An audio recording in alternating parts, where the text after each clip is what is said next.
জাতিতে জানে না দয়াময়। আমরা তার কাছে শুধু চাই, কি চাই জানেন? ঠাকুর আমার রোগটা ভালো করে দাও, ঠাকুর আমার একটু সংসারে আয় উন্নতি করো, ঠাকুর আমার মেয়েটার জন্য ভালো বিয়ে হয়, ঠাকুর আমার ছেলেটার জন্য ভালো একটা চাকরি হয়, ঠাকুর আমার জমিতে জন্য ভালো ধান হয়। এইগুলোর বাইরে কেউ কিছু চাই? আমরা বুকে হাত দিয়ে বললাম তো আমি অন্য কিছু চাই? এক রাজা বহুদিন পরে একটা ছেলে হয়েছে, বহুদিন পরে একটা রাজার কি হয়েছে? রাজা খুব খুশি, রাজা খুব খুশি যে আমার এতদিন পরে ছেলে হয়েছে। রাজা ডঙ্কা বাজিয়ে ঘোষণা দিয়েছে, আজকে এই রাজ্যে আমার কাছে যে যা চাইবে আমি তাকে। এই ঘোষণা যদি শোনে, ডক্টর ইউনূস যদি ঘোষণা করে কালকেই সাবইল গ্রাম ফাঁকা, যে আমি বাংলাদেশের প্রধান উপদেষ্টা হয়েছি, সাবইল গ্রামে যে যা চাবে আমি তাকে তাই দেব, একটা লোক পাওয়া যাবে না কাল। ঠিক না ভুল বললাম? আমরা এরকমই জনগণ। ওই রাজ্যের আর রাজার একটা প্রজা বাড়ির নাই, সব কোথায় চলে আসছে? রাজা লাইন দিয়ে দাঁড়ায়, যার বাড়ি যত লোক তার আজকে তত লাভ। কেননা যা চাইবে তাই পাবে, লোক সংখ্যা বেশি হলে বেশি চাওয়া যাবে। খুব ভালো। এক একজন চাচ্ছে, কারো বাড়ির ঘরটা ভাঙা, বলছে রাজামশাই আমার ঘরটা একটু ঠিক করার ব্যবস্থা, পাকা এইটা বাড়ি করলে খুব ভালো, খুব ভালো। আর একজন তার ওরকম কিছু না, এই খুব বেশি খেতে খেতে পায় না, বলছে রাজামশাই আজকে যদি আমি একটু আপনার এই রাজপ্রাসাদের যে খাবার ওইটা খেতে পারতাম আমার খুব ভালো লাগে, খুব ভালো। আবার কেউ হয়তো ওই বাটন ফোন চালায়, বলছে রাজামশাই আমার যদি বাসায় একটু ওয়াইফাই দিলে ভালো। যার যেমন চাহিদা। আবার কেউ কেউ মহৎ মানুষ আছে না, সুখরে তো বলছে রাজামশাই আমি নিজের জন্য কিছু চাই না, আমার এলাকার রাস্তাটা কাঁচা, যদি রাস্তাটা একটু পাকা হয় তাহলে আমাদের একটু উপকার হয়। জি যা চাচ্ছে রাজামশাই বলছে তথাস্তু তথাস্তু তথাস্তু, সব লিখে নিচ্ছে, এই অমুকের এই তমুকের এই। এর মধ্যে একজন লোক শিক্ষা হয়, তুমি কি চাও? রাজামশাই আমি যা চাই দেবেন। কি বলো তুমি? আজকে আমি যে যা চাইবে তাকে তাই দেবো। তুমি বলছো দেবেন তো? বলছে না, কথা দেন আপনি দেবেন। ঠিক আছে যাও, কথা দিলাম। তুমি কি চাও? বলছে রাজামশাই আমি চাই আপনি দয়া করে যদি আমার বাড়িতে একটু যান। বলছি এই এগুলো চাও? ঠিক আছে যাও, তোমার এটা পূর্ণ করা হবে।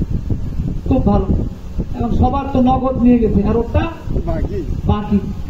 ওর বাড়িতে সাথে সাথে যাওয়া সম্ভব না, সবার যাওয়া শেষ। রাজামশাই বলছে মন্ত্রী তাহলে চলো এখন ওর বাড়ি যেতে হবে। বলছে রাজামশাই ওর বাড়ি যাবেন কি করে? কেন? বলে ওর বাড়িতে যাওয়ার কোনো রাস্তা নাই, এমন একটা জায়গায় ওর বাড়ি, আপনার যে রথ এই রথ নিয়ে ওর বাড়িতে যাওয়া সম্ভব। আর রাজা তো হেঁটে হেঁটে যায়। বলছেন কি বল?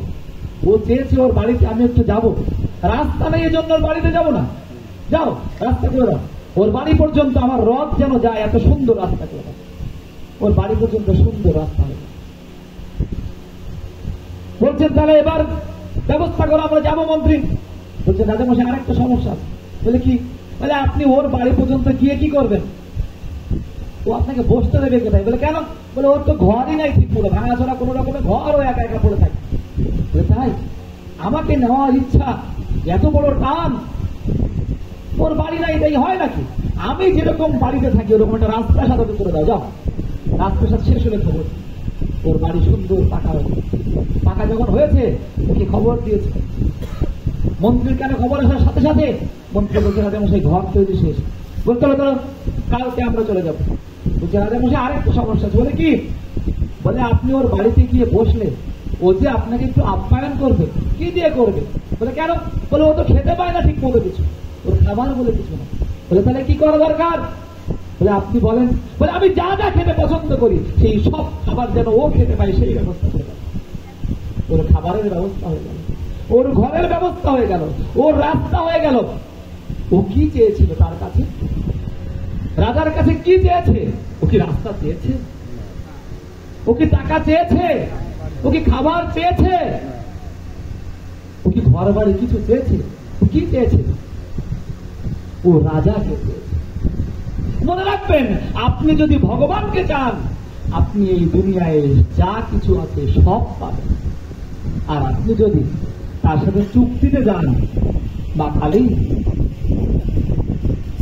মা কালী তো আমরা বন্ধ আছে না, মানত করি না আমরা যে যদি আমার এটা হয় জোড়া পাঠা দেবো, না মা কালী আমার মেয়ের বিয়েটা দাও, জোড়া পাঠা দেবো।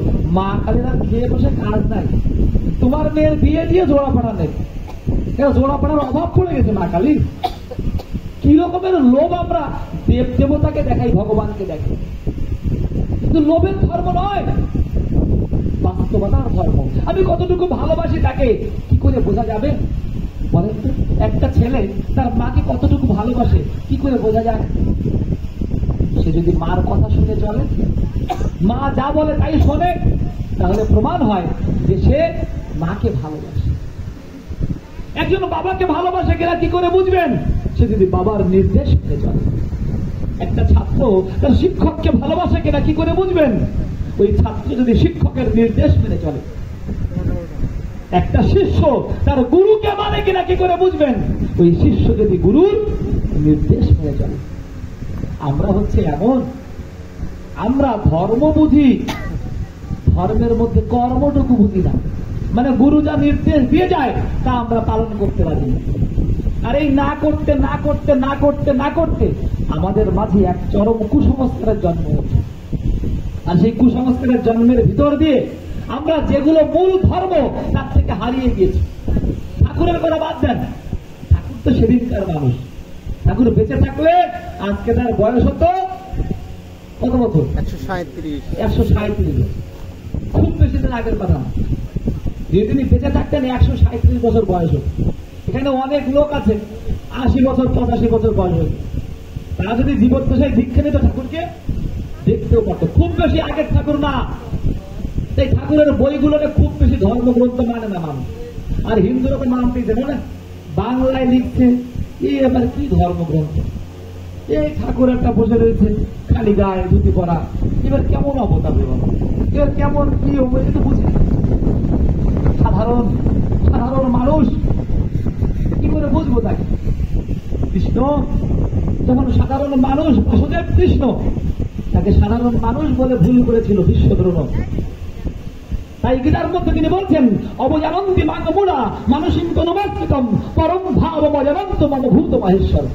বলছে দেখো, আমি যখন মনুষ্য দেহ ধারণ করি, সাধারণ মানুষ আমাকে চিনতে না। চিনতে কি করে? আমিও মানুষ, সেও মানুষ। ও মনে করে কৃষ্ণও মানুষ, আমিও মানুষ। ও তোমার ভগবান কিসে? ওর অবতার কিসে? না মেনে লাভ হয় না কেন?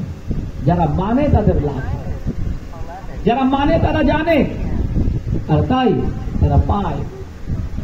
কেন এই কথা বলছি? কারণ হচ্ছে এই যে ওই ঠাকুরকে না মানতে পারি, কিন্তু অন্তত হিন্দু ধর্মের মধ্যে গীতাকে মানে না এমন কেউ আছে এখানে?